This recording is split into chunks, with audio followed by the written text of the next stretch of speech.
Played through some tough shot making, just good physicality, and I thought there were some stretches there of really good offensive organization. I thought the guys made some really good rim reads, and thought we defended without fouling. So, pretty good game.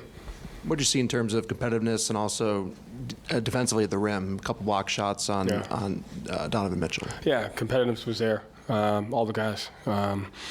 And then just the willingness to defend on the team. They're a great team. They got really talented players, and one person can't do it by himself. It takes everybody. And we had some really good team defensive possessions and some good team offensive possessions.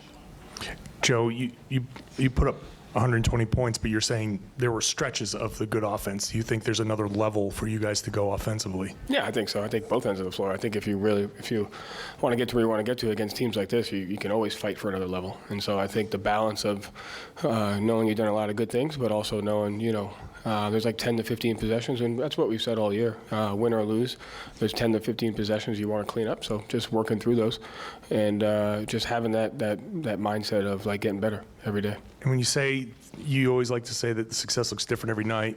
This is a night where Jalen was going early, and Derek and maybe Jason wasn't his usual self offensively. Like, is that kind of like fall into what you're saying and where you can go offensively? Yeah, I mean, it's kind of like, it's funny, the usual self. Like, I thought he played a overall well-rounded game. Passing, his screening allowed for those other guys to get open looks because of his screening in the half court, and he had some good shots at the rim defensively. So, like you said, success will look different for every night for each player. But at the end of the day, you can't be defined by one thing, and we got to compete at both ends of the floor. I thought our guys did that, for most of the night. Jared, Josh, and Jay. When Derek takes 12 shots, you've won 21 straight of those now. You haven't lost since January.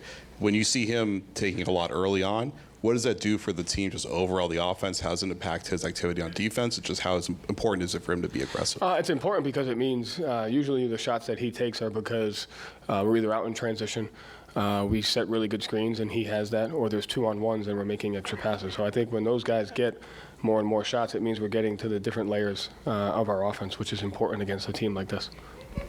And Joe, over here, just to follow up on Derek, he has a career-high 38 the other night, follows it up with 25 and 25. What can you say about the way he's playing for this team right now?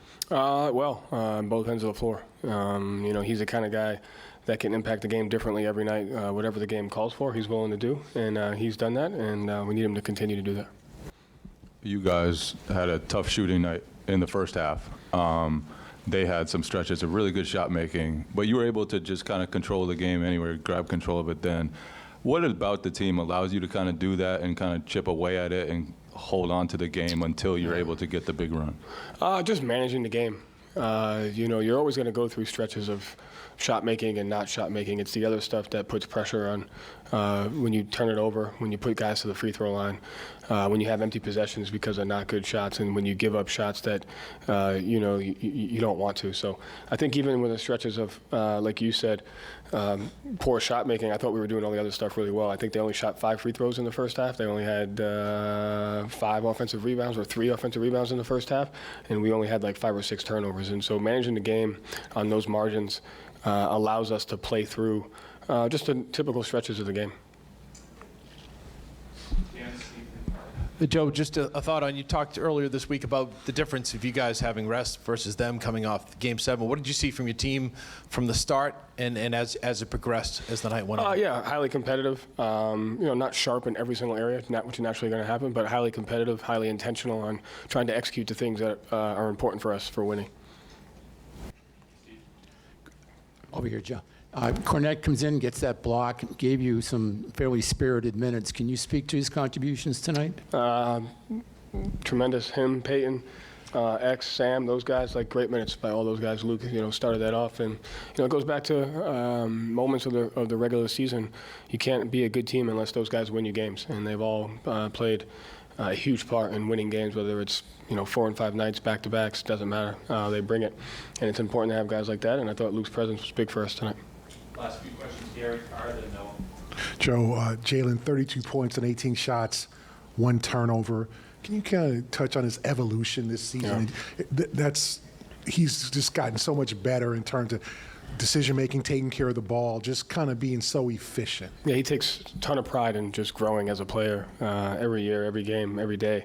Spends a lot of time on it. He's not afraid to go after something that he knows he can improve on, which I think is huge for his growth mindset. And like you said, he has involved his ability to pick and choose his spots, when to play in transition. He had a couple times where he scored in transition, and 2 plays later he slowed it down, went mid-pick and roll, and made the right play.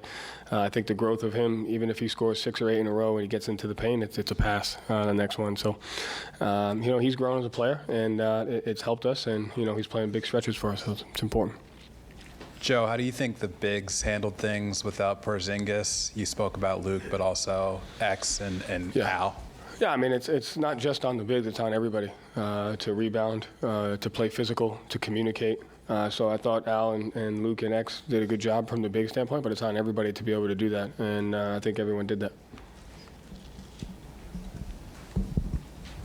You've talked all year about sacrifice and how everybody's been willing to take less shots or not worry about their own individual stats, and I think we're really seeing that now during this playoff run.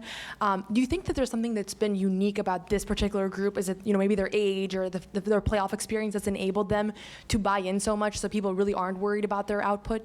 I mean, every team is different. I think timing has a lot to do with that. I think you have a bunch of guys that have been through a lot around the league, and when you get them together, sometimes the perfect time allows for that. So every guy's been through different experiences throughout their career, and we're at the point now where winning's the most important thing, and nothing can get in the way of that.